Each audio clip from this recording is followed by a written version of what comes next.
Good evening, wonderful viewers of Fine TV. We thank you very much once again for having us, at this particular moment. As usual, we are here again to talk to you about the Edusa's election, and that is the upcoming election between candidates of Edusa, that is Education Students Association. As you are all aware, the election will take place on the 16th. That is on Thursday, and then we have different portfolios or different positions that the candidates are actually vying for. So we have two teams in the school. That is Team Renaissance and Team SSC, which is the Student Service Council. We've already gone with the candidates. They've already done their debate, and now we are at the ultimate end, where we have the cream of all those candidates. That is to say, we have the presidents today in front of you. These are going to be the ones spearheading the students come the end of the election. That is, the election should be on the 16th. As I rightly mentioned, students will go on polls to elect one of them as the president, as the flag bearer of this particular school, which is School of Education. So they'll be talking to you about their policies, the different policies of their different camps, and also they'll buttress on the policies of the candidates that are actually vying positions under them. So there's a lot you need to know, and there's a lot you'll actually know from this particular session. I'm Lamin Saleh, as usual, the IPR of the 13th Executive Council, and these are the presidential candidates for the upcoming election. So we'll start the program now by listening to them, their introduction, and from there we move on to more other topics we have here. So on my left, I have Mr. Tamsir Ndau, who is vying for presidential position on the Team SSC, that is Student Service Council. And then I have Mr. Musa Ba on my right, who is also vying for the same position, that is the presidential position on the Team Renaissance. So we'll start the discussions now, and we'll first start with the introduction. Gentlemen, you are all welcome to Fine TV. Okay, so we start with Mr. Ndau. Briefly, tell us who you are, and then from there we move on to the next question. The question will be your experience. What have you been manning before coming to the university, and so on. So at first we start with introduction. Yes, good evening, viewers, and thank you very much, Mr. IPR, for that brief intro. Yes, to begin with, I am Usman Ndau, the presidential candidate for the Student Service Council. I come here today in this evening to present my debate on my policies and my programs that we have for you as an aspirant candidate for the presidency. I am Usman Ndau. I am a youth worker, and I am an entrepreneur. At the same time, a teacher by profession.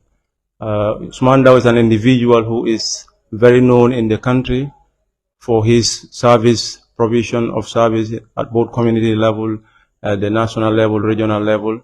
I have been doing social work almost all over the country, serving people. To begin, I am somebody who is from Pakalending, that is my origin. I am from Pakalending village, born and brought up. And also I attended Pakalending Primary School, and later moved to Pakalending Upper Basic School, and attended Taira Muslim Senior Secondary School, where I served as the assistant head boy and graduated as the best art student in the school.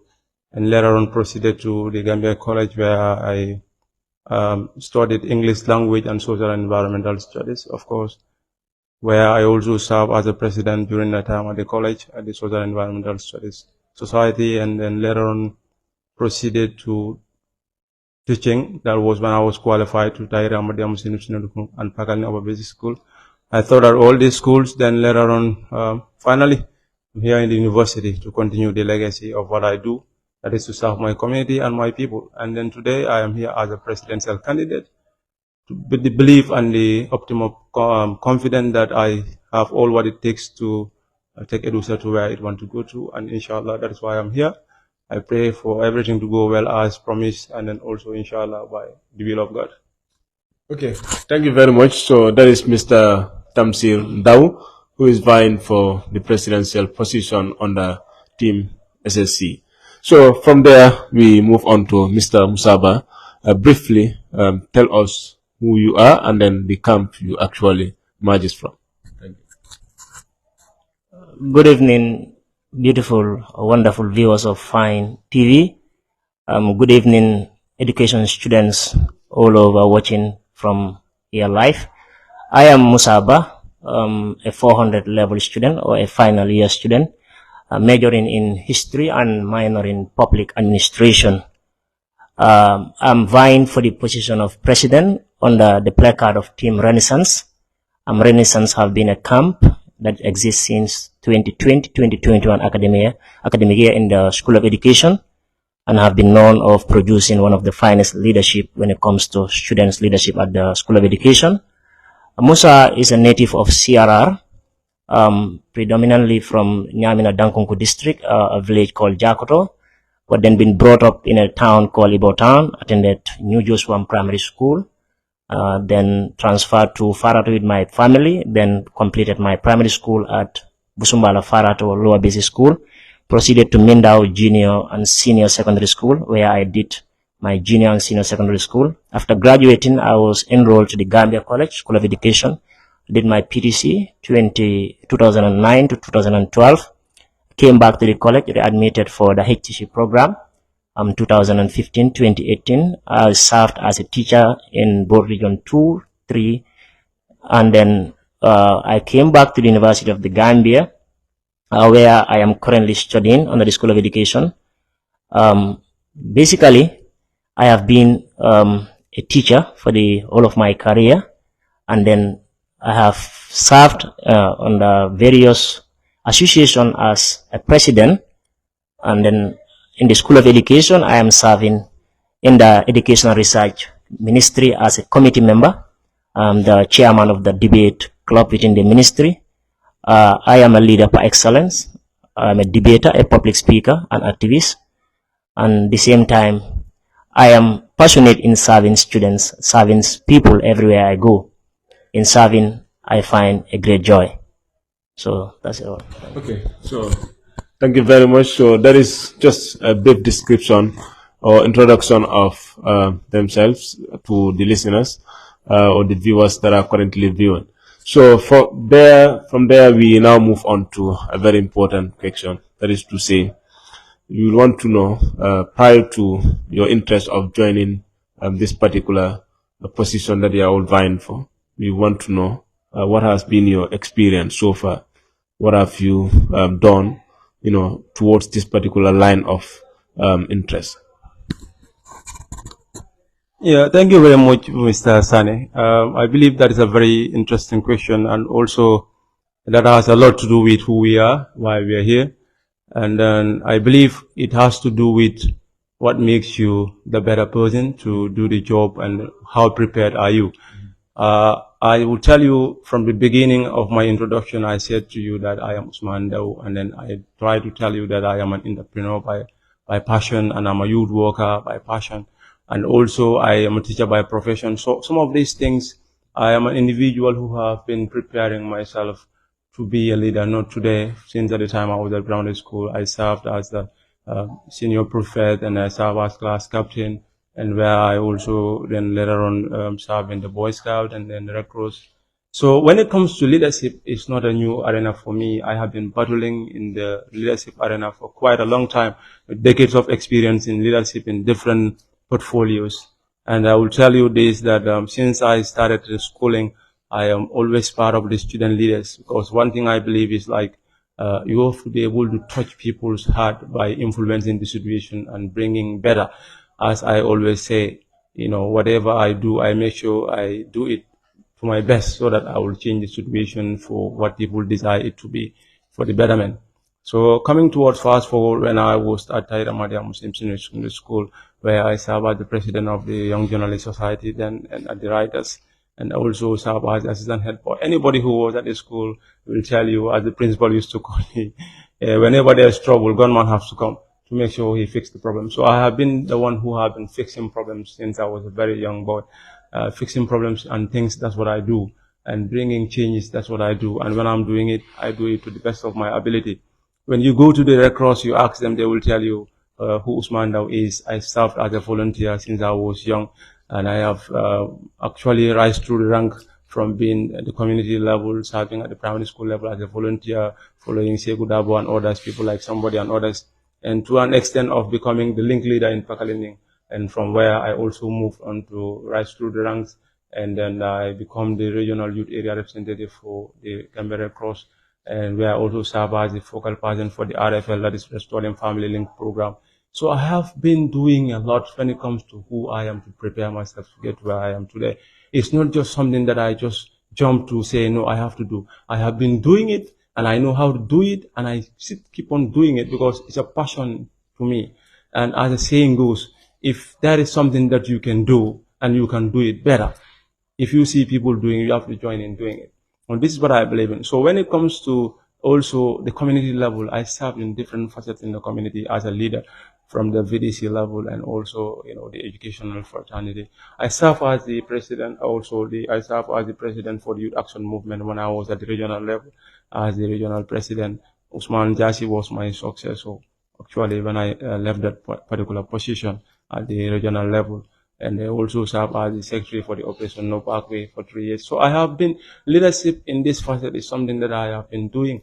I served the youths at the treasury, at the youth treasurer in LRR for 2 consecutive terms. So this is something that I do. I was also a teacher coordinator for the YTP Young Teachers Platform for the first time in my region. So I cannot name everything of the leadership that I have been going through. When it comes to the college here also, yes, I serve as the president of the Social and Environmental Study Society from 2014, 15, 16, from the vice, then I become, before my graduation, 2017. So I have been doing this, and whenever I go there, I make sure I leave a legacy, a print that people will look at me to recognize me with. And then I believe my service is something that I deliver. Also, when it comes to the School of Education, when I came to the University of the Gambia, I will tell you, most interestingly, I came at a time at the university when the political environment was very boring. Boring in the sense that one has to bring an innovation that will be able to lead to where they want to go to. And as I said, it has been a concern for me, as we always say, the country is ours and everybody have to play a quota to make the country a better place to live. So when we found the university, when we came to the university, then the school, the political environment was very dormant, was only one-sided. So we decided to see what we can do. And then from good initiations, we were able to initiate and launch our own political party, which currently today is called the Student Service Council, which was launched in 2021, which you believe on the 5th of May. And this party was a revolution that came through to make sure that the students, the School of Education, have a choice in making decision in making their leaders. But we believe in that leaders have to be made by choice of the people, so that students will understand that the power rests in the shoulders of the electorates, not the ones leading them. So we decided to form this association of political camp. And from 2001 up to now, I will tell you that you can see the changes in the life of the students of the School of Education from 2021 up to now. So it's like 2021, 2022. So this is how it is. So you realize that we have been the change makers, trying to transform the university. It's much more specific to the School of Education. From being one party side political party to a democratic movement, which we are here today. We are all celebrating it because we believe that the legacy have to continue of being who we are. Because we understand that in the School of Education, at the beginning, in 2020, there was an election between the reformers and also Team Renaissance. So we understand that things don't go down well, and the Team reformers, were nowhere to be seen again. So somebody have to take up the mantle of democracy. So this is why the Student Service Council were actually brought into existence to bring back the light that has been lost, the glory that has been there before, and it is no more there to be seen again. So these are some of the things. I believe preparation of being a leader, you have to be an individual who have been doing it and is still passionate about doing it and is still continuing to do it. When I came to the School of Education, I would say vividly, just recently, I served as the Legislative Council member in the School of Education for the first time, and also served as the Vice Chairperson of their nationwide tour. So I have contributed immensely to everything that I believe is possible for us to make Edusa a better place to live. And this is why I have no iota of doubt that I have all what it takes for us to be able to lead this organization or the school to where it has to go to, and for a better to come for all of us, so we can also live in a life that we all deserve. Okay. So thank you very much. That was the a brief, introduction or the experience that Mr. Ndao has gone through prior to reaching this particular line of interest, that is to vie for the presidency. So, Mr. Ba, we also want to hear from you to know what were some of the experiences that you have gone through prior to this particular interest that you have in mind currently that you are pursuing. Thank you, Mr. Sane. Yes, Musaba have been in the leadership zone. This is not something that is new to me, but then I believe as a leader, it's not a matter of just occupying the positions. Leadership goes with qualities.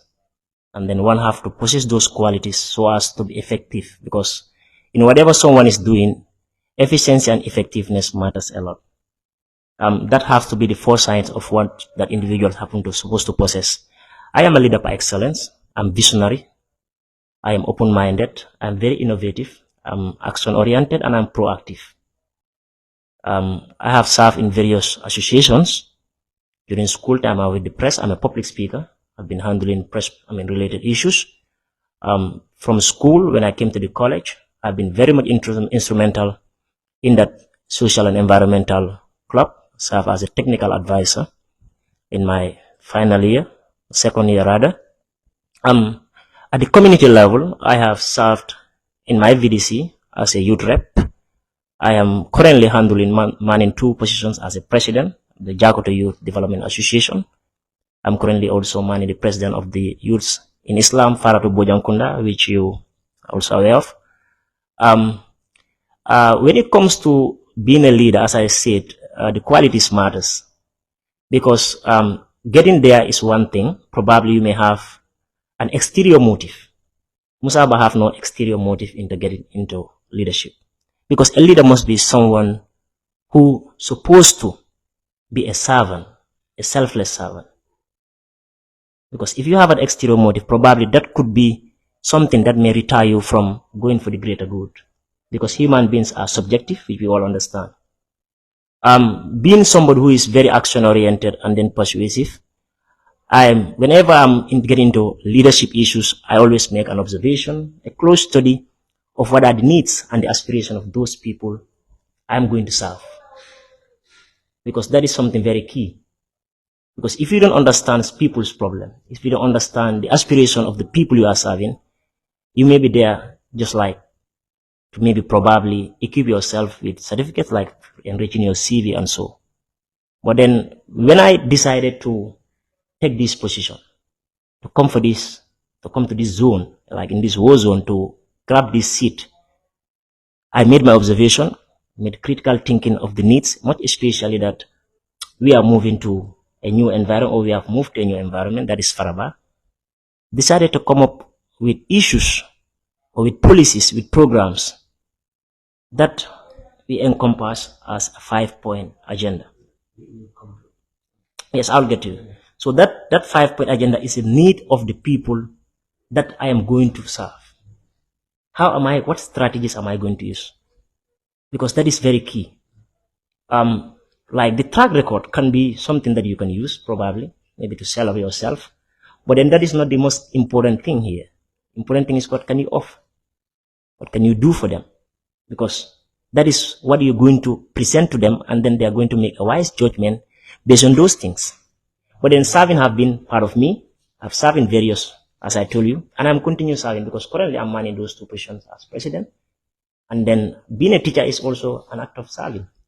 In my school that I'm presently at, I'm the head of the language department. And then I've been in the sport department as a committee member.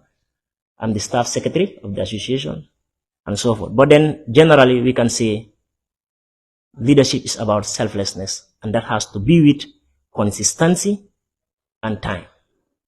A leader must be consistent and must be time bound, because these are 2 key things.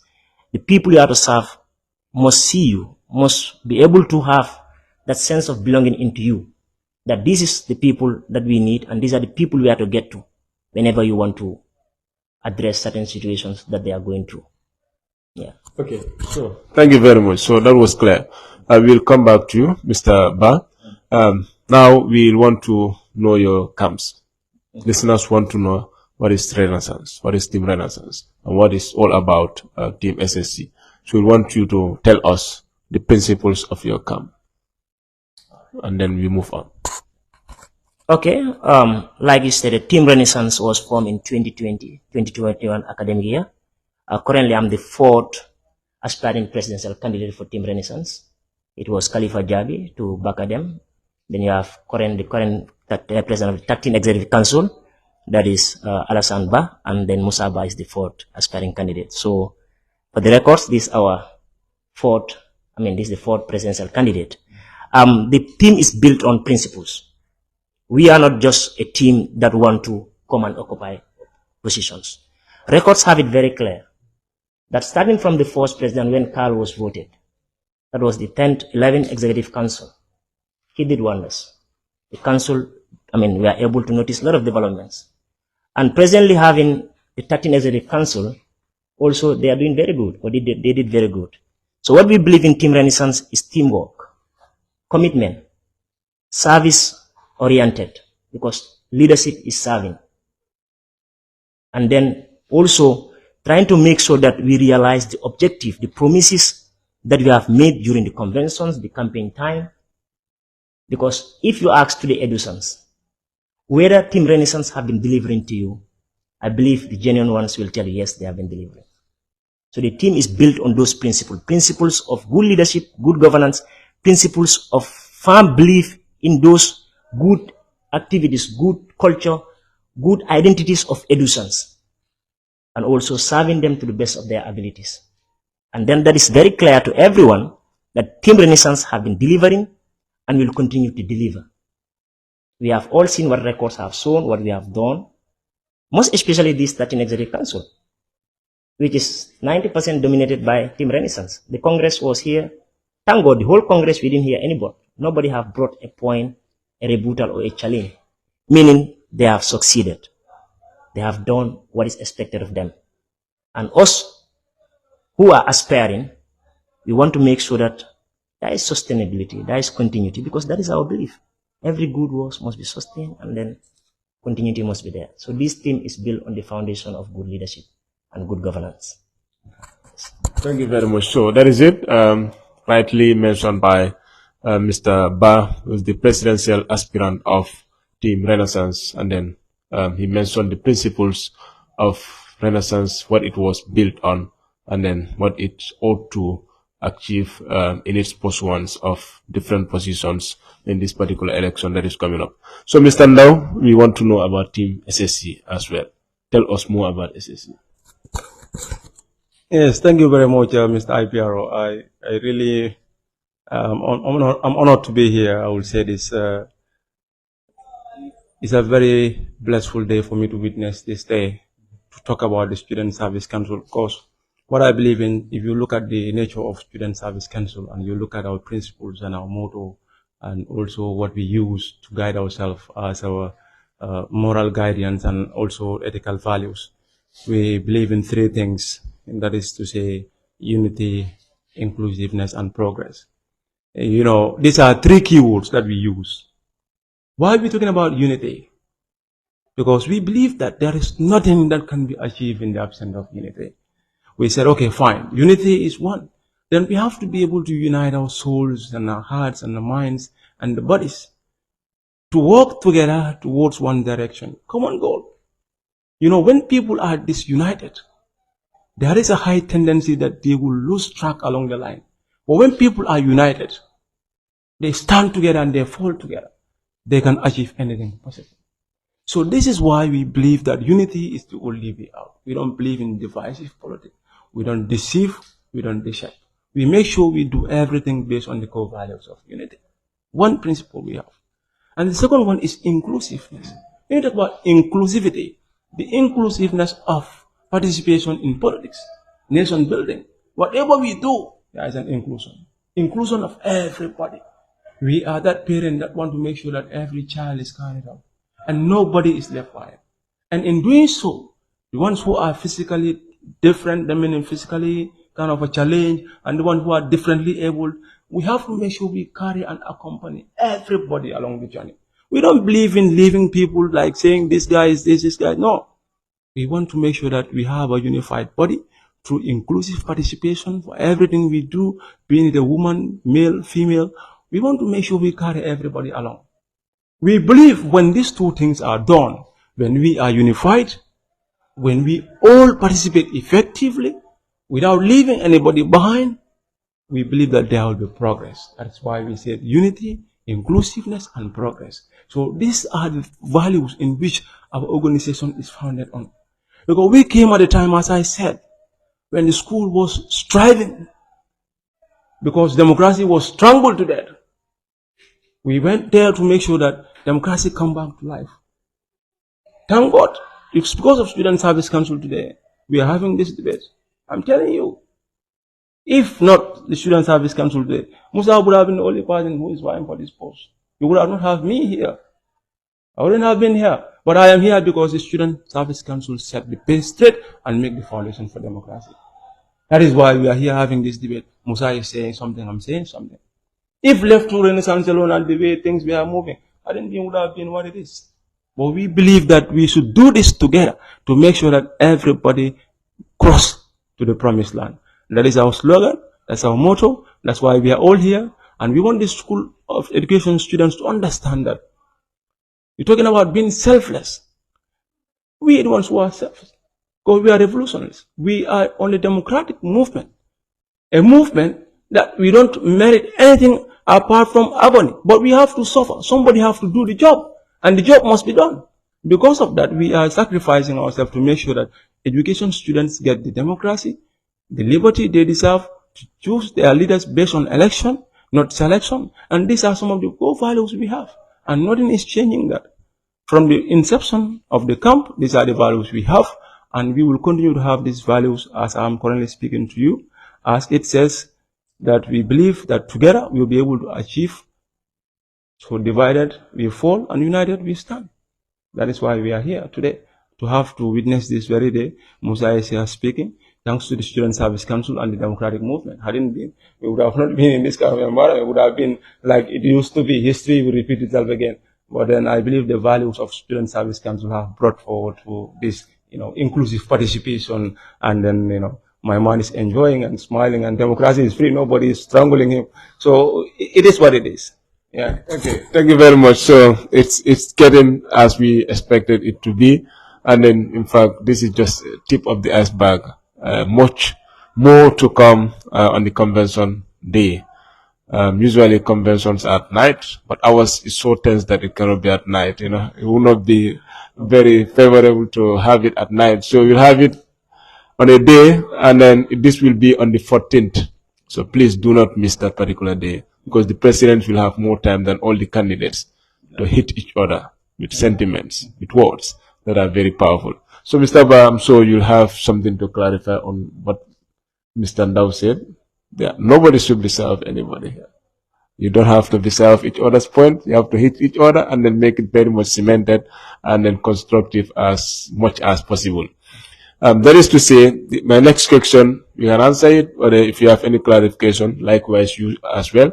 If you have any clarification to make or sort of debunk, you can do it, and afterwards you answer the question as well. That is how the program goes. So that is to say, the next thing is, what do you think is in you or is in your camp that you think Edusa should actually forgo and give a blind eye to SSC and then vote for Team Renaissance? Thank you, Mr. Sane. Now we are getting to the program proper. Yeah. The other questions were just history. Yeah. What this and that. But now is the program proper. Okay, Team Renaissance, Mr. Sane, is not a joke. This team is very focused. When we come together for this election 2023, at Renaissance, we develop what is called a 5-point agenda. Understand, each candidate have your points, your manifesto, but then we compress and look at a 5-point agenda there are very key strategies, though we have other points. This 5-point agenda is something that we look into, because in drafting policies, one have to be very careful. That policies have to be smart, policies have to be attainable, and they must be time conscious. Let's understand that as of now, we are in the almost end of term, end of the semester rather. So the time for these policies to be achieved by the next semester, getting into the next academic year, is a very short time. But then Renaissance don't jump on policies. Renaissance always critically look into all those aspects. This 5-point agenda is what we're going to sell out, or is what we are selling out to the students. And the first point on the agenda of the 5-point agenda is the point or the agenda of fostering unity and inclusion. This point is very critical, because we have to understand Edusans are in an election cycle. Elections are divisive in every context of an African society. And elections being divisive in that political line will have a limit. There must be a day elections will end. In this school, we believe on the 16th is election. No matter what, on the 17th, results will be out. The winners will be known.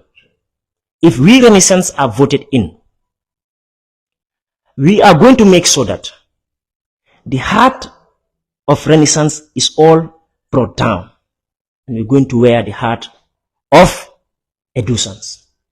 Because elections will come, elections will over. We have to come together as one. How do you foster unity? Because when you draft a policy, there must be a mechanism on what are you going to do to make sure that policy is attainable. This unity cannot be achieved without the leadership. The unity have to start from the leadership, the executive head. Must show to every executive member that I am not Renaissance anymore, because politics is over. Now I am serving the general interest of the Edusans. That must be consciously put in place. Then the leadership have to make sure that there is a guiding principle, because we understand that there could be another person from another camp. Probably there is an opposed candidate from the SSC. Now, how to bridge that camp interest, that division, is very important. We have a constitution, but the constitution, it's not, you cannot easily use it into office like that, because the executive is not responsible for interpreting constitutions. Though there will be an advisory body, there is an LC, but then it doesn't only stop at that. What are we going to do? We're going to make sure we have what is called a code of conduct. That is going to be an extraction from the constitution. Because here, if you want to prepare a code of conduct based on our own understanding or our feelings, we are subjective. But this has to be an extraction from the constitution. And then this is going to stipulate the rules, the regulations, the powers, and the limits of the executive. That's the council. Because I have this belief that a divided council will yield a divided student body. So if the council is united, then the possibility is that the general students body are going to be united. But then that also need a mechanism. What are you going to do? First, we are united, meaning whenever we face the students, they will not sense that division in us. But then that will not only stop. What are we going to do? Other mechanism is to make so through the inline ministry, that's the Ministry of Information, there is sensitization. The students have to feel that election is over, and then there is no more camp issue now. Now there is a collective responsibility of seeing that all of us collectively, that we are working together in unison, and then we develop, because Edusa belongs to all. We have that slogan, Edusa must not die. Edusa is great, but Edusa, we need it to be greater. So the unionism is something we don't play with, because there is no development without unity, and there is no development greater than unity. We don't joke with that, because whenever we joke with that, history will bring us back again. The previous councils that have indicated certain qualities that they could not be able to control, and then things become very clumsy within the school. So this is one of our greatest point in the 5-point agenda. We have another point, that is the partnership point. But before I get into the partnership, let me bring in the sustainability and continuity. There is no development without sustainability. We used to hear that Africans' problem is sustaining good works. Those who have been there have did their quota. He said, who is not grateful to God shall not be grateful to human beings. So who is not grateful to human beings shall not be grateful to God, rather. The 13 Executive Council have done wonders. Look at this platform you have created for us. Should we allow this to go like that? Should we allow this partnership with Fine TV to just go like that? No. We have to sustain this. We have to sustain the partnership with the public institution, the ministries, education, higher education, MOPSI, the partnership with the media fraternity. They must be sustained. But then a leader should not stop at only sustaining. That's what is called innovation. And this innovation has to be in the form of expansion. You have somebody who give you 200-300 this year. And you are saying that Edusa should be greater. You should think of where should I get another 400-500 there. So as you can gather more, because Edusa have culture, they have an identity. The nationwide tour, the retreat, the Edusa week, it needs fun. Those funds need to be there. How can we get it? Because remember, in the past Congress, the financial report stated that we only collected over $40,000 for union dues from the general student body. What can that do for us? But these partners were able to fund a nationwide tour of over 200,000. The retreat was funded. Even the Edusa week. The other activities Edusa used to get into. So that is very important. In the area of finance, finance is key for this council. Records have told us that in the previous handing over, the 13 Executive Council was handed over $70-something thousand. But they were able to uplift this amount up to over $300,000 today. That did not stop them from carrying with their activities. Now, if we don't sustain that amount, if we don't make sure that we utilize it properly, because it's a starting capital, and also try to make sure that we leave something for the next council, the 15th Executive Council, they will come. They are going to get to the problem again. The problem of what? Lack of funds. That can even result you to get into certain activities that are not something that we expect to do now. That you are of the sponsor work. The sponsor work. Sponsor work will only come when there is nothing. This council did not need to go for a sponsor work. Because if you have something around 300,000, it's a good starting capital. With good management, with good other partnership and other things, you'll be able by next year probably, you may live far more than that.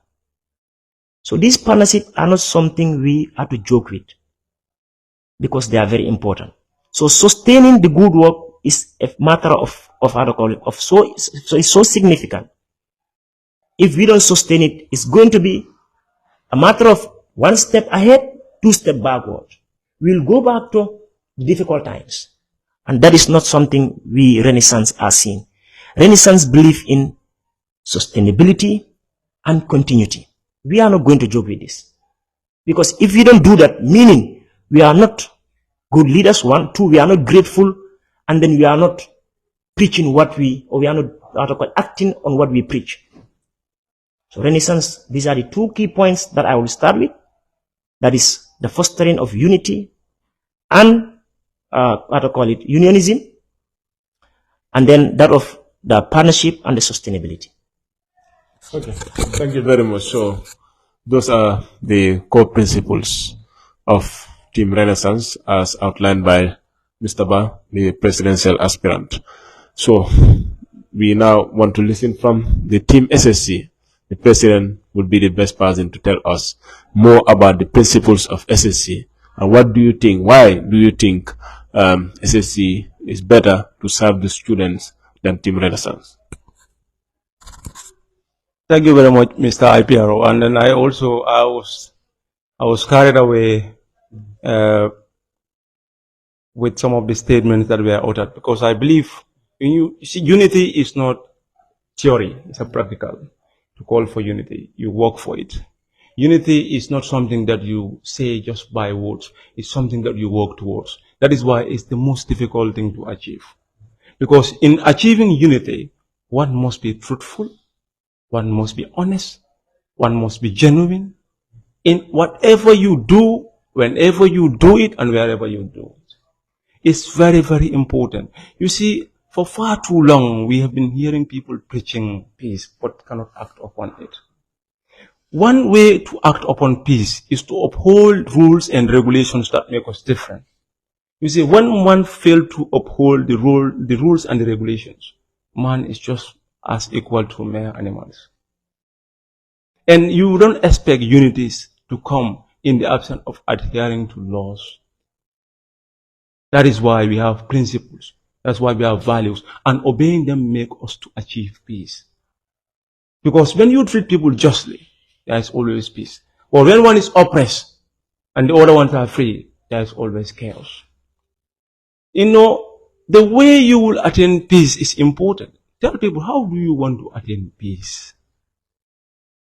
So, the Student Service Council, we are not saying it, we are doing it. We are not just preaching, we are acting upon it practically, which Musa is currently witnessing. We are saying this, but why am I saying this? Is because we are moving towards unifying everybody, which is why our efforts are synchronous. It is clearly stated on our logo. You can see unity. Why do we call for it? Because we want to make sure we act towards it.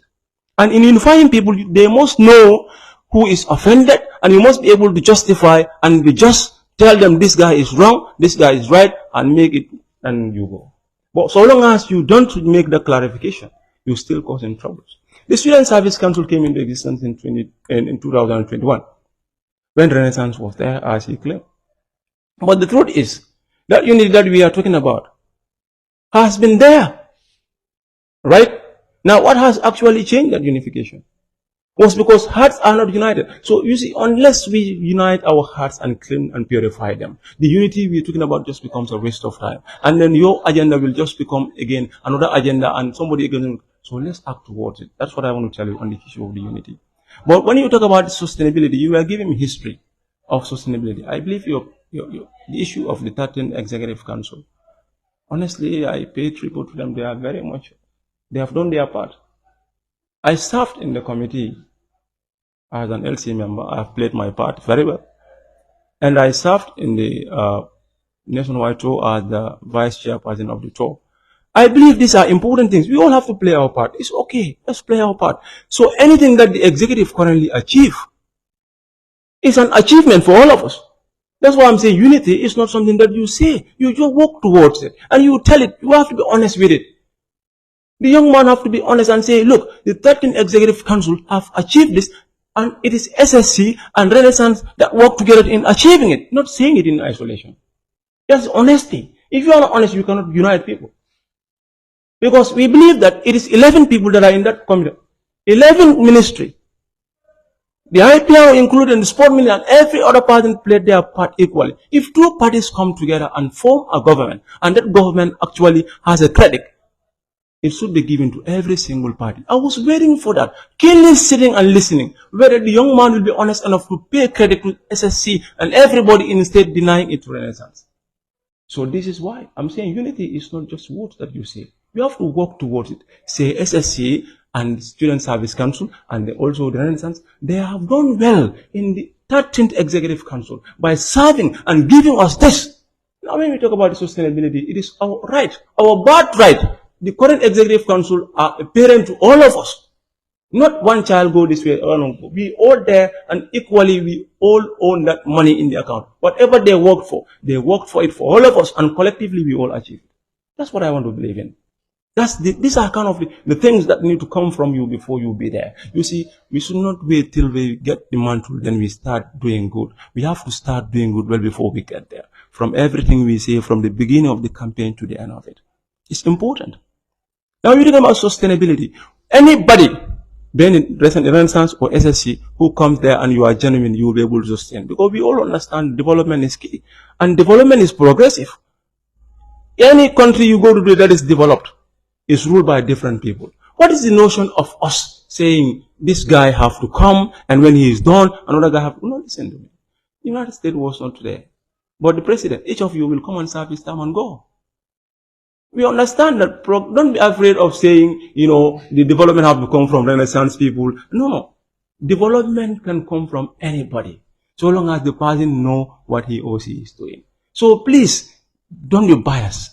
Just say the reality and say, the 13th Executive Council, the achievement they made was for the entire Edusans, including the Student Service Council. I would have been glad to say, oh yeah, Musa is doing. But you are separating. From now, you're segregating us. Somebody who is segregating us from now cannot unite us in the near future. So I believe it's important. But just to give a reminder, I was just trying to remind, but then I'm going to the policies as Lamin said, what do we have? Because it's important. To begin with, what do we have for you? We have a lot to offer. And history has already stated clearly that we brought democracy to you. That's one thing. Now that is why we are enjoying this. I'm saying that alone is enough. I would have stopped there and say, democracy is here and Student Service Council, thank you very much. Our legacy is completed and we leave. But we still want to continue. So we don't want the one-party system to come back again. But the key thing, what we have for you is currently there are so many pressing issues. So many pressing issues in the university. Currently in Farawa, if you look at, that's why in our policies, yes, they said they have 5-point agendas. Yes, we have more than 5-point agendas. We have about 6 agendas. But to begin with, I will tell you that we have studied and scrutinized the environment of Farawa. We have understand that now the school has changed an environment. So when there is changes, there are always problems and troubles. We have what we call immediate needs. Policies that address immediate needs. That is key. And that immediate need is what? We move to Farawa right now. You all agree with me that most of you going to Farawa right now, still now, there are some basic things that you need to learn. You are not still having them. Let's talk about the availability of furniture. It's a problem currently going on. We are not saying the Student Service Council is going to buy furniture and put it in classroom. But our leaders are responsible to be able to communicate to the right people in the right manner. That look, the students currently have moved to Farawa. Yes, the environment is okay, it's nice, but we want furniture. I have been seeing people in the university who are standing and attending lectures through the windows. And some are standing. And it's still happening in a new Farawa we call a new Farawa University. That is currently happening there. Some of these things are pressing matters. We believe students, leaders have to be genuine enough to fix these urgent matters. We talk about in Farawa, I have to come back to Birkama to buy it. There is not a single place I can buy a pen. If I want to print out my handout, I cannot. Some of these things are urgent. Right now, we need them. And we currently have a council that is serving. Some of these things need to be fixed. Before you promise people about the future, do something for them now. When you can do it. You talk about having enough money in the account. What is the money going to be there for? If you're keeping the money there and you can still continue on conducting activities and serving your people. So we have to make sure we address the urgent needs. That's our first policy we have, addressing urgent needs. And those needs are the availability of furniture and as well as to talk about the issue of provisional shop. When we have a provisional shop where we can buy pens and papers and do our printings, that's okay. That will help a long way. The other thing also is the issue of transportation. We believe we cannot do, but we have to negotiate. One key thing that leaders have to understand is you have to learn to negotiate and get things done. We also have what we call, in our policy, we also have sustainability plans. We want Renaissance people to understand that the sustainability they are talking about in the 13th Executive Council is not only in their policy, it is in our policy. Every genuine leader will want to make sure you keep anything good. We are not there to start what you have built. Whatever you build, when we come, we will continue with it. I heard of people saying philosophy of different notions that this guy has a different mentality. No, listen. Let's all be okay. We understand the development that is there is for all of us. No child will be proud of spoiling your father's compound. So we have this policy of making sure sustainability is there. How do we sustain partnership? You talk about partnership. We have a lot of partners. MOPSI is a partner. Ministry of Basic and Secondary Education that I'm currently talking about is a partner. And when we talk about the Ministry of Science and Technology for higher education, higher education also is another thing. That is important. So when you look at the higher education, they also have a part to play. So we will make sure that all these partners are sustained. We also have it in our agenda. That is why my gender minister, I will tell you, aspirant candidate Elizabeth Sambo, has very beautiful policies that we sat together and we wrote. These policies will address a lot of challenges women are going through right now. That are about lactating mothers who are breastfeeding all over the place. There is no baby center where they can in fact keep their children. Some of these things are part of our policies that we want to discuss, and we make sure we work towards it and get them done. These are very important things that we need to work towards. So there are urgent matters that need to be fixed. We also talk about the constitution, the laws that govern us. The gentleman talk about the laws. The laws that govern us, we need to look at it properly. We scrutinize it, we make changes, and that changes are going to help us to be able to sustain the agenda of peace. Because the book must be upheld from the beginning to the end, not when it favors you. Like you talk about something, that is to say that we have to follow the Constitution. How are we expecting you to follow the Constitution's dictates when you cannot do it now? You see, the Constitution has said a lot that the Renaissance people have already violated under your leadership before coming. And you are there as a leader, and you have the chance to change it before you get to power. But we are not seeing you changing them. So I believe these are very important things to the beginning of the power before you come into power. Thank you very much. So that is good. Those are the policies. And then the other thing about the program is we will allow you to elaborate in detail about whatever policies you have, because we are glad to say that we have the ample time to actually listen and then hear from you, from your side. So not nobody being a haste. It's fine. So that is it. We'll come back to the remaining policies, whatever you may want to add to whatever policy you have already mentioned. But then now we move on to your candidates. You have different candidates, and part of the responsibilities of the president, according to the constitution, is to be an overseer. That's somebody who should be coordinating the different positions, the different ministerial positions in the council. So, how do you intend to do this? Mr. Sanya, thank you so much. Before I get into that, I have a rebuttal. Okay, when I was speaking here, I spoke about the unity. And then I have even put to you how did I intend to achieve that unification under my stewardship when we came into office. When he says that this unity is like, it's not something you have to say by the tongue, also it has to be, action oriented. I think that has been demonstrated. SSC, he is trying to say, let me give credit. I didn't even mention even Renaissance when I was talking about the 13 Executive Council. I talk about the 13 Executive Council, which is a composition of Renaissance and SSC. This is what I'm telling you. If I am voted, because I am not speaking when I'm voted as a particular camp leader also, I'm speaking as an Edusan. That's why I didn't mention SSC, I didn't mention Renaissance, because I believe when you are in office, it is not them, it's Edusa. So for the records, I didn't tell you Renaissance, I didn't tell, as I said, the 13 Executive Council, which every Edusan knows that is composition of two camps. I'm trying to tell you that that hat you are putting, the Renaissance hat, or I'm putting on, will be off. So in trying to demonstrate that, that's why I didn't talk about even Renaissance or SSC. When I was giving credit or acknowledging the good work of the 13 Executive Council, I didn't name even my own camp. I didn't name any camp. So please don't bring that one in.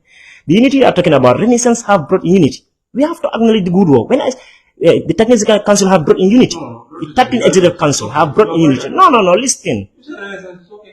No, don't just allow me to talk. This is a professional debate. When you were speaking, I was very quiet.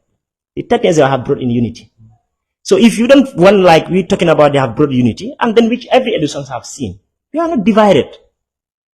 If there was division, this will have not gone. Probably when you call outside, it's SSC that calls. The IPR is SSC, I will have stayed at home. Because that have to start from the leadership. If the leadership was not united, we will be divided. Here, we are campaigning. We'll meet, we'll chat, we'll sit together, we take photos, we drink attire at the campus there. Because of the council have demonstrated that. That's what I'm saying, that it must be something that have to be maintained. I'm not talking about saying that here, I have to give credit to SSC and so. SSC, the members who are in the council, we acknowledge their good work. We understand the IPRS officer have that wonders, the sports minister have that wonders. But that all comes because there was unification. That has to be very clear. And then we are talking about, let me not say Renaissance. But then I have to talk about Renaissance because I'm affiliated. Until on the 17th, if I'm voted in, the affiliation have to stop. I become an Edusa. Right now I'm affiliated. Because that is a fundamental human right. Right to association. Because the laws of the land, the constitution oversees or supersedes all constitutions. So you cannot deny me from saying that about Renaissance. You SSC have the chance. You came here in the 12th Executive Council. You failed to have that unification. There was division, which was known to every Edusa. Their council was divided. Because what was the problem was that the executive was not able to be united.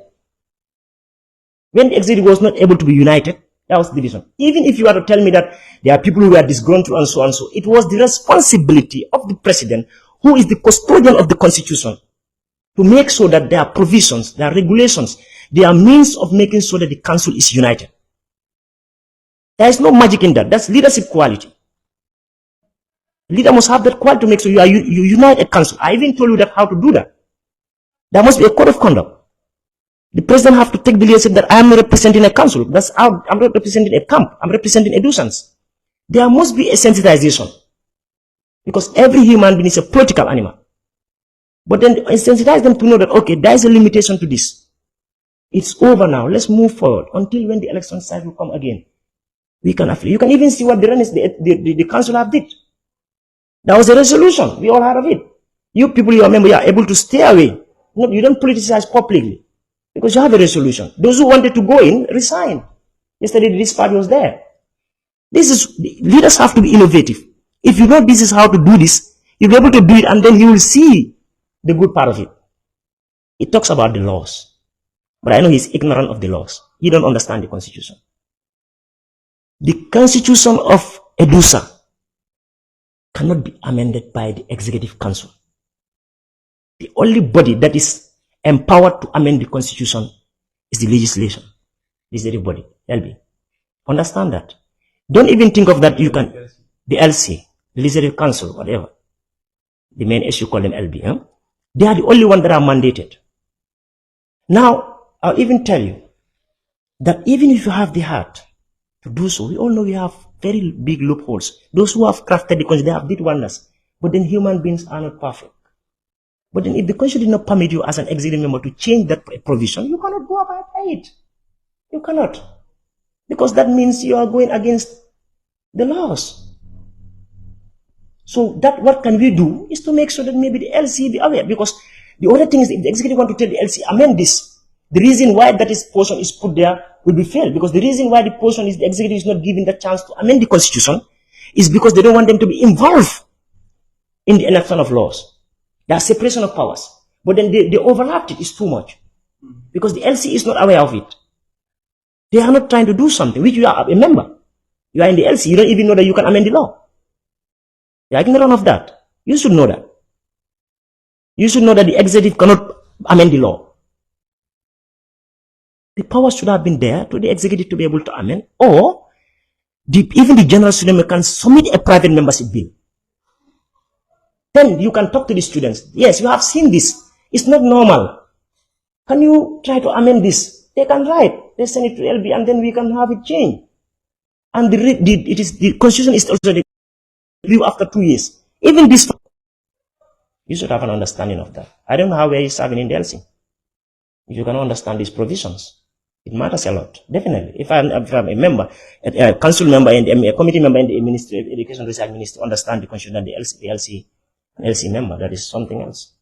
That's why probably we are not able to see those persons. How can somebody be affiliated, contested last year, lost, and come again, contest, and serve as come again and serve as a vice chair of the EC? Where have you seen that in this world? But you people are there, you have seen that the whole academic year, you are not able to see those portions. Amend them. Somebody who's affiliated cannot do that. That should have been amended.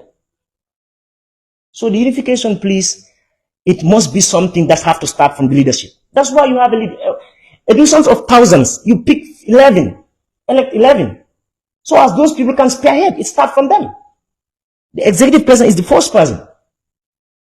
The good job of the Renaissance have to be stated here. But then when I was talking about it today, I kept quiet about it. I didn't bring Renaissance, I didn't bring SSC. I said the 13 executive council. Here, this IPRO is an SSC, but everybody acknowledges his good work. Likewise, the other ministry. We return gratitude. He who is not grateful to people shall never be grateful to God. So we cannot leave them behind. To my points of how am I going to take care of the, what do you say again, the candidates? I've said here when I was talking about attaining the unification. I'm a public administration minor. I have been doing administrative works on the school levels, associations, and so forth. You even meet me at my home on association talks and so. Not so? That's very clear. I don't know, we don't need that here to hear it, but then we'll bring it up. You cannot leave it behind. Every institution, every organization, private, public, small or big, must have a code of conduct. Any institution you go, even this college have a code of conduct. You hear they'll tell a teacher should not put in a gene. You know what I say here? It's not in the constitution. The constitution cannot talk about those petty things. But the constitution will tell you that a teacher should be somebody should be, a public, servant should be decent in the Public Service Act. Should be decent. That decency is not being open, will not be clearly stated. How is it going to be? But the code of conduct will tell you, okay, that decency means you should not put on a rash gene. In the code of conduct, I have said that we are subjective. Because if we happen to follow our instincts, we are going to be biased in doing it. But we're going to go back to that article, constitution. Despite even the loophole, there are good parts of it. Very good parts. That are able to save these situations here. That are able to take us to the polls. Tell us what our limitations and powers are.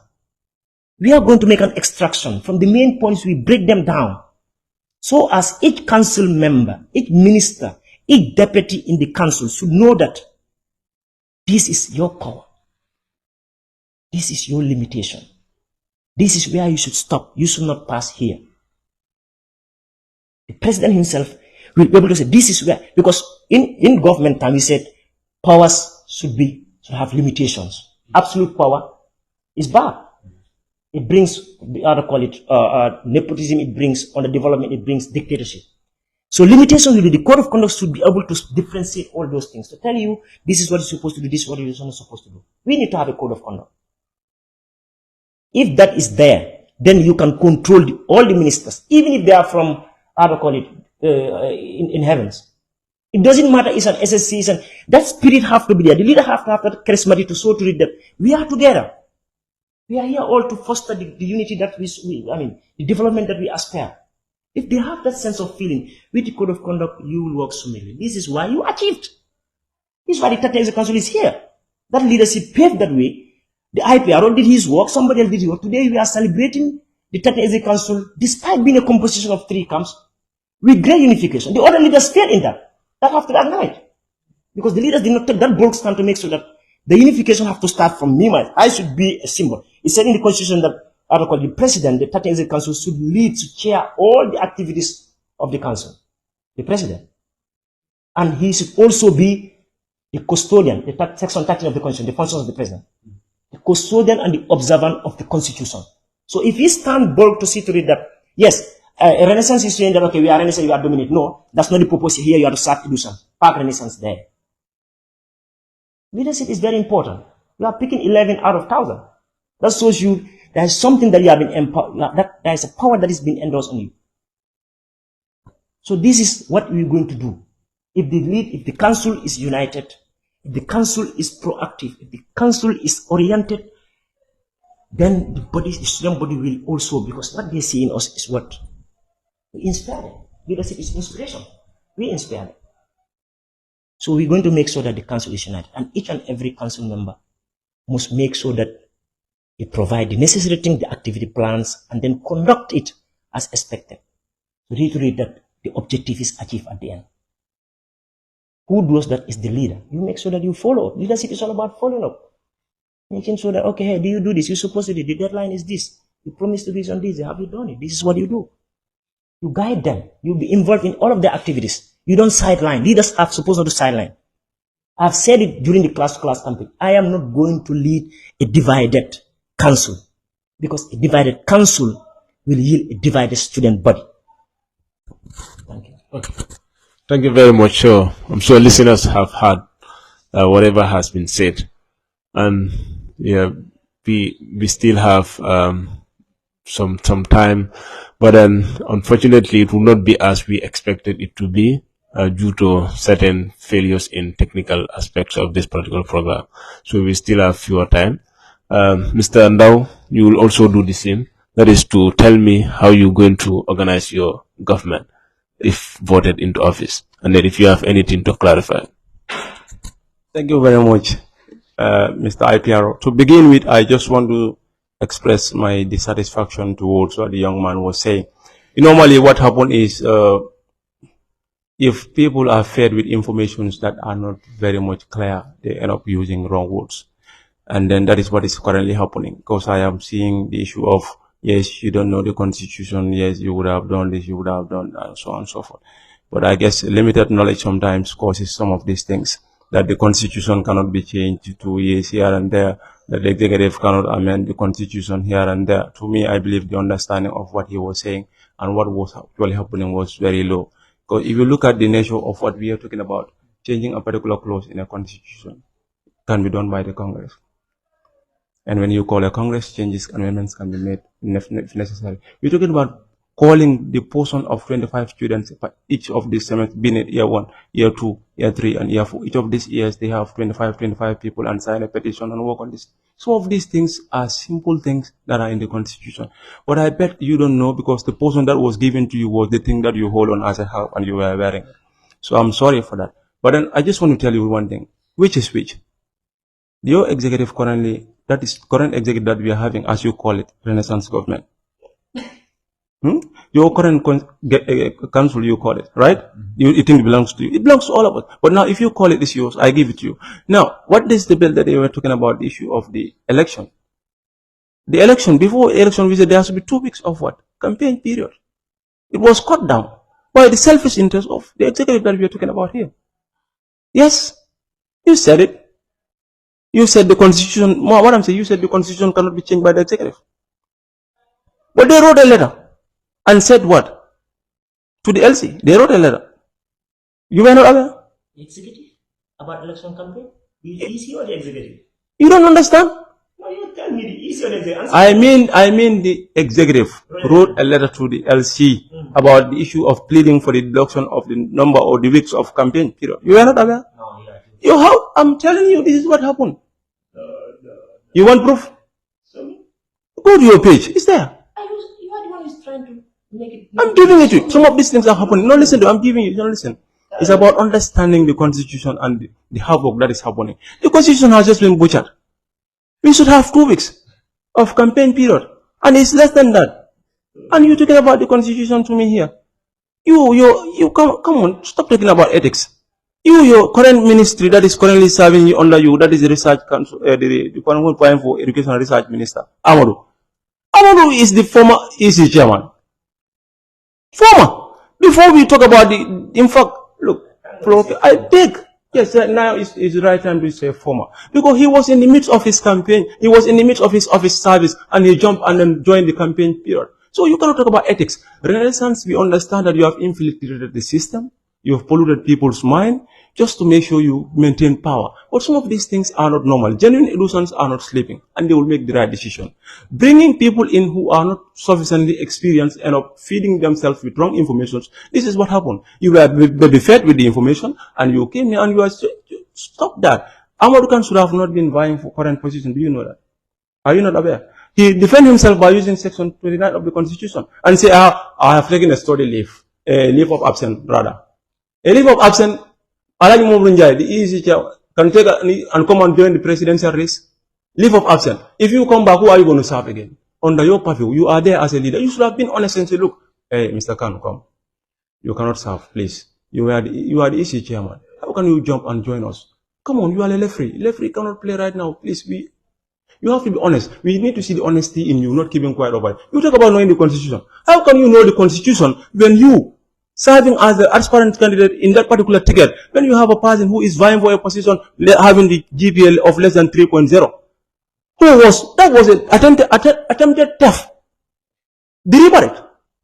You call yourself a good leader. You cannot scrutinize your members and look at their GPA. How simple is that? Call all your members, come, please. I want to see your GPAs. Are you qualified to participate? If yes or no. Oh, you don't do that. You went and then used somebody who was having less than the required GPA, and you send the person to EC, and you went and humiliate yourself and humiliate that individual. You could have avoided that if you are a good leader. You could have been care enough to say, look, bro, the GPA is not okay. You know what we're going to do? Before we humiliate you in public, don't go there, and then we will see what we can do. Fix it. Or were you trying to keep the system? No, some of these things are signs of bad leadership. Failures before coming to power. Renaissance people, that's what I'm saying. The people who are Edusans, you are not sleeping. You have seen the failures from my young man's side here. And if we continue doing those things in your office, the same problem will keep on repeating itself. Somebody who cannot handle 11 people in a ministry and look at their papers before they go to EC for vetting, you expect that person to handle all of the education students for this particular long of almost one academic year. These are some of the problems that you have to look at. Please, let us understand that we need leaders who are genuine, who have the experience and the expertise. Coming to what I'm saying, Lamin. Currently, there's a problem that is currently going on. That is when it comes to the physically challenged people in our school. They are not catered. Usman, as I said, I am the one.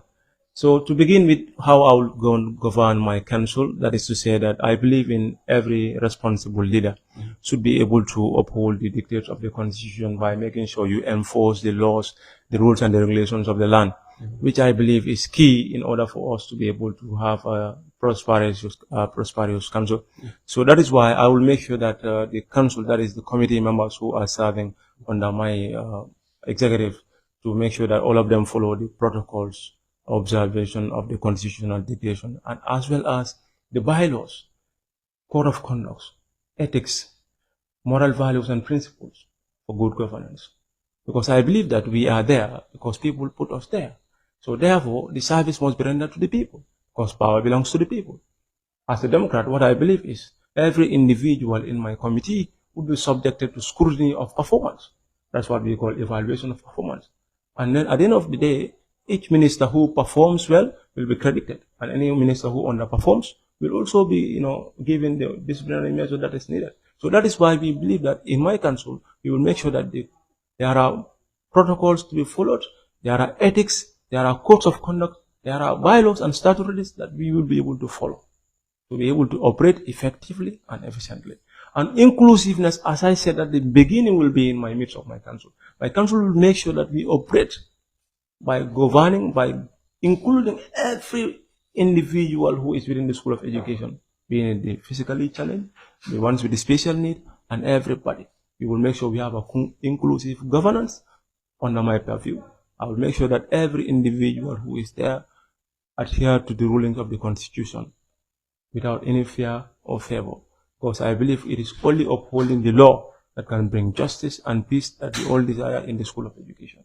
This is how I'm going to govern my council. Performance will be graded, and every individual will be under the dictation of the Constitution. So I believe when this is done, there will be justice, and people will also serve the Edusans as it's supposed to be done. So this is what I have in terms of how I'm going to govern my people. And capacity building is key by making sure each and every one of them understand the responsibility that is given to you and how to execute your responsibility. And I have no doubt I have the council members who are very much over with the responsibility that are currently given to them. Yes, thank you very much, Mr. Okay, thank you very much. There's still 1 minute of the 4 minutes you actually need to speak on. So that means you still have 5 more minutes to add. That is to say, Mr. Ba, here we want to move on. You will have something to say about the points that Mr. Dow actually elaborated on. That is to say, what should we expect from you? Mr. Ba, if Mr. Ba comes to power, what are you going to do for Edusans? Thank you, Mr. Sane. Thank you, the viewers. We are sorry for that breakdown. It was beyond our circumstances. First of all, I will start with the rebuttal. The gentleman has stated like I was only limited to my council, that's my committee, that I didn't understand the constitution. But then let us understand here that He is a member of the LC, and then he didn't even know that the executive cannot amend the constitution. And then he stated here that during the Congress, they can. And the Congress is the general student body that makes the decision, not the executive. The executive are to listen or deliver their respective speeches or their statements with regards to their welfare or with regards to their functions, like the statement of the Secretary General, the Finance, and the President. So still now what I want him to understand is that the Constitution can only be amended by a private member bill in the Legislative Council. The executive, under no circumstance in our Constitution, can do that. He spoke about I'm not honest. I don't know what did he mean I'm not honest, because in the capacity I have served to expectation. I have served in the research ministry, in the drafting of the activities. I have served as an adjudicator during the debate competition. I have served as a tutor in the tutorial cycle, administrative education administration. I have served as a trainer for the debaters who represented, that is the GT brothers at the VC debate championship. I have served honestly. If there is a matter of who didn't serve honestly, it's him. He was appointed as the vice chair of the nationwide tour. He have never spent even a single night with the team. He only met them at Kobakunda. Where is honesty? He who cannot even fulfill a night with the team that you are serving as the vice chair, he's the one who lacks honesty here. He's morally bankrupt here, we can say. Because you are there as the vice chair. You spent the whole nationwide tour. You didn't spend any night with the team. You met them twice, one at Soma and one at Kobakunda. I don't know what type of a chair is that. That's failure of responsibility. That's weak leadership. This is the same way he's going to do when he's voted. Because this is someone who don't even have time for his classes. Talk less of serving the students. He's busy on other activities. That is more important to him. I have told you I'm a youth rep, and those are the things he do. He hardly attend lectures. That's known to all Edusans. Then he is academically dishonest one.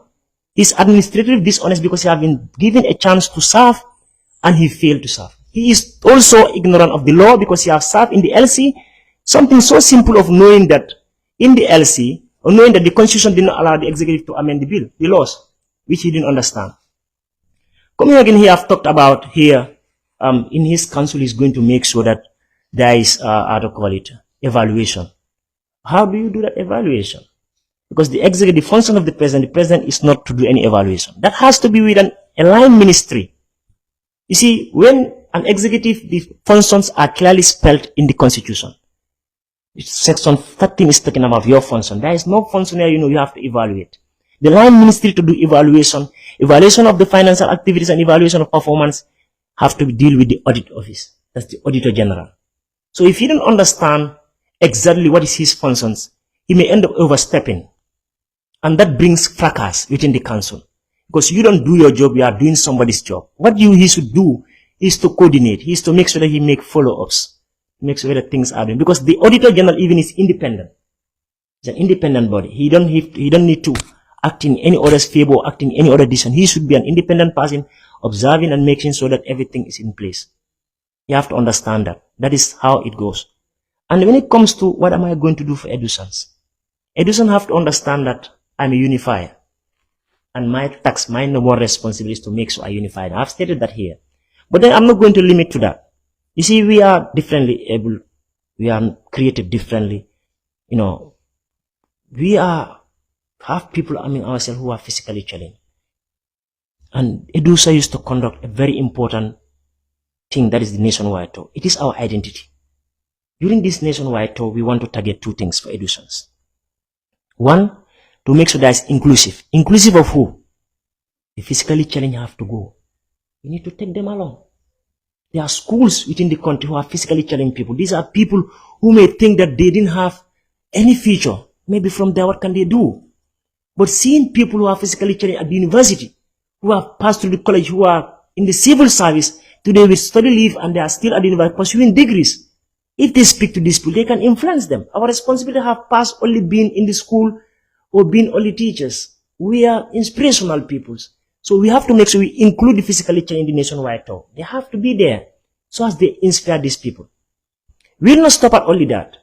The nationwide tour is good, but then It has to go with something again. That's why we said we are going to rebrand it.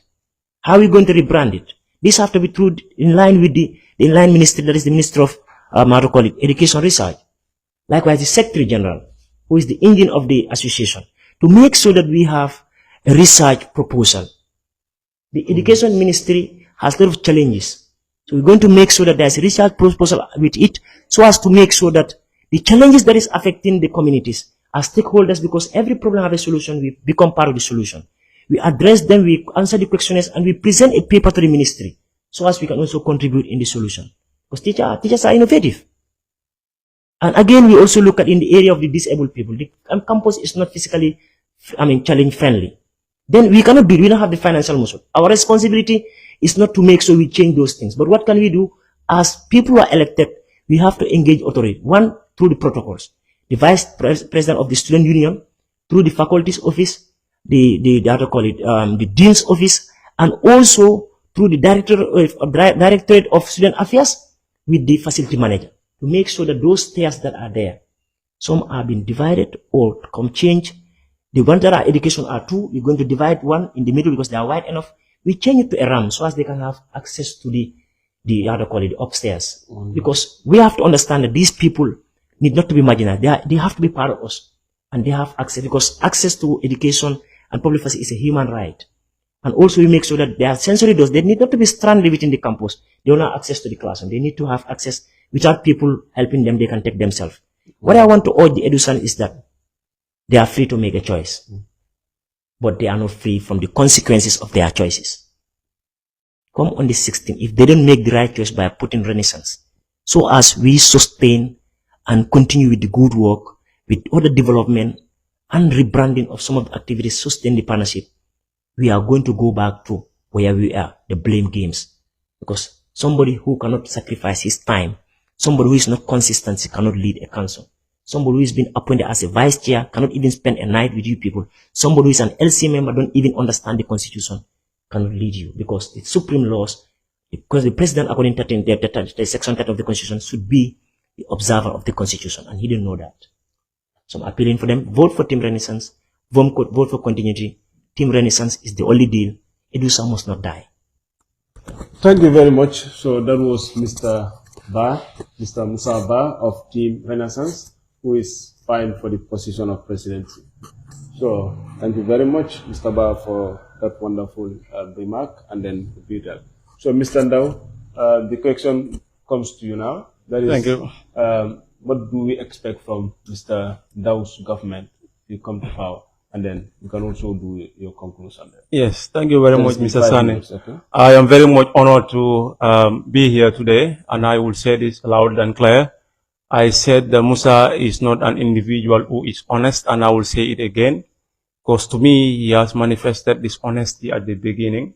I will say with all due respect, this young man here, I have respected him very well. But when he actually said that I am somebody who don't serve diligently, I believe is a false information. I am one of the few individuals who privileged this young man to be one of the first people to privilege this young man to witness an international trip, on a research trip. That was the Social and Environmental Studies Society when I was in the college. Under my presidency, I personally talked to this young man to make sure I motivate him to involve himself in activities and join us. That research trip was a success because I have given him the chance. I'm not just a leader who just serve. I serve and I make leaders along the line of service. This young man should be grateful to that and say, thank you. If it is not democracy today, me and this young man would not be here today to discuss about leadership. This one served in my purview when I was at the college. I was the president. He was then serving under me as a member, and I was taking care of his service, delivering it. When there was an impasse, or political impasse, sort of the two camps, that of Gambia and Senegal, were having problems. The camp that we were supposed to do for the trip for the research was not possible because what? There has to be negotiation. I went with my council members and did that negotiation for us to conduct the research trip successfully. This young man here today is doubting my capability. If not politics and honesty and dishonesty, Musa would have not said so. And that is out of it. Let's just come to say what I believe is honesty about. This one saying I'm not holding my academic seriously. I have a better CGPA than this young man here. A better CGPA than this young man here. Somebody who is struggling with a CGPA of 3 point something, 3.21 can talk to me. CGPA that is not reliable. I have a better CGPA than him. If you want, I can right now screenshot it and put it on this for everybody to see. You have a better CGPA than this one. So all these things are things that we are going to talk about. You know, leadership is about understanding it, knowing it, and doing it. This one is a laissez-faire leader. Somebody who has said to people over and over that student leadership is a waste of time. You have been saying it. This young man don't have the time to lead us. He doesn't have the experience and the expertise. We're talking about politics we are in. We live a life before this politics, and we will live a life after this politics. It doesn't worth me coming and standing here lying to people just because I want to gain a political sympathy. If somebody who cannot be honest to tell people the truth here in front of everybody, I have discouraging in the person's actual characters. So coming to Edusa. Edusa, dear Edusa, Mother Edusa.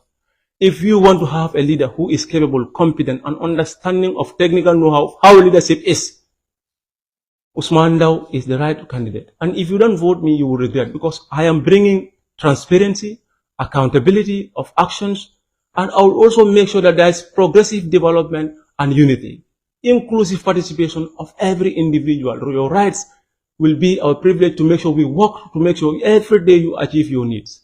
We will fight to make sure that the Edusans have a better Edusa that they deserve. And then the best leaders to do that is the Student Service Council. He talked about this unity. We have the Student Service Council leadership. We are the first to bring the Edusa Week. We have provided the Edusa Week for you. We have provided the Dean Excellent Award. The Dean Excellent Award was first introduced by our council members. All those achievements that have been done by the Council of the Student Service Council. This young man here is telling you all those things because he is trying to look at this political sympathy from the people. But I believe honesty is key. Vote for somebody who have the time and the capability and the understanding, and that is me. I have served diligently, and wherever I go to, I make sure I have landmarks there. I am an entrepreneur. I'm a teacher by profession, and I have changed more than hundreds of young lives in this country by coaching, business coachings. I have the personal connection with my council. We will be able to make sure that we take Edusa where it deserves to be. And I said this, bad leadership starts from the beginning. Already, he violated the constitution by bringing somebody in his council who has already violated the constitution, that is his current research minister, who was the former IC chairman before he finished, he get into his council. He brought somebody in whose GPA is less than 3, and with deliberate intention of cheating the EC, and he went there and they detected it. Somebody who is kidding all these troubles just to make sure he occupied the seat. What would he do when he get there? A young man who is not honest to tell people that Usman Dao is the first president who took me to Guinea-Bissau on an international trip to make a research. He's seated here today. Somebody who deny me today of being a good leader, tomorrow can deny anybody. You need honest leaders, and I'm giving it to you. Honesty, integrity, personality is important in whatever you do. Assalamu alaikum warahmatullah. I thank you all, brothers. Come on the 16th, vote us in, vote for transparency, accountability, inclusive governance for everybody to be participating in the political. And SSC, I say you already win this case because you bring democracy to the School of Education, and inshallah, democracy shall continue to reign. Nobody again will allow us to continue being in a one-party system. And old wine in a new bottle doesn't change anything. Renaissance must go. Time is over. Thank you very much. So, listeners will not get enough of this. This is just the beginning, as I said. So, the convention night will have more, and then you get to hear more rebuttals from each of them. They have points which are very important and very resounding for you to listen to. So please do not miss that particular day. And then we want to put this message across. Politics is politics. When it is over, it is. So we take it as it should be, and then we take it smoothly in the pages that we are all in. Let's make sure the politics goes with professionalism, and also try to limit some of the castigations and so on, and character assassination that we want to do in the name of politics, because it comes and then goes. So please, this is your presidential debate, and this was not the beginning. We had so many candidates before. The Secretariat, we also had the IPRs, and then we had the education and research, and also the vice presidential candidates as well. And today, we had the presidents. So the elections will be on the 16th, and then convention will be on the 14th. So those are the pivotal dates. Those are the dates that we need to actually mark in your calendar, and do not miss them for any other thing. There will be polls in Brikama and also in Faraba, so you get to vote and get to make sure your vote counts and choose one of these two as your leader. Thank you very much. Thank you, Fine TV, for always hosting us, and thank you all for always listening. Bye from me now. I'm Insan. Thank you. Thank you. So now.